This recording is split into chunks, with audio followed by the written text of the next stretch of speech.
আসসালামু আলাইকুম। আমি কাপড় দোকান থেকে বলছি।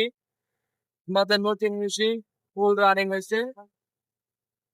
এটা হলো চায়না তলা জিএসআরএম হচ্ছে চৌধুরী স্তরের সম্পূর্ণ 10 স্থানের যে তলাটা এটাই সেটা। আমাদের এখানে পড়াশোনা হচ্ছে চায়না মডেলের তলা।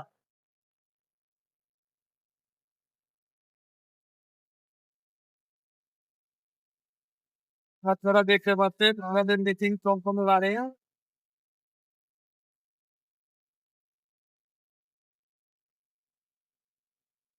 এদিক থেকে তারগুলো ছিঁড়ে যাচ্ছে, লম্বা তারগুলো এদিক থেকে ছেড়ে যাচ্ছে, আর পাতানো তারগুলো এই সাইড থেকে ছিঁড়ে যাচ্ছে। পাতানো তারগুলো ব্যাক সাইড থেকে চলে যাচ্ছে।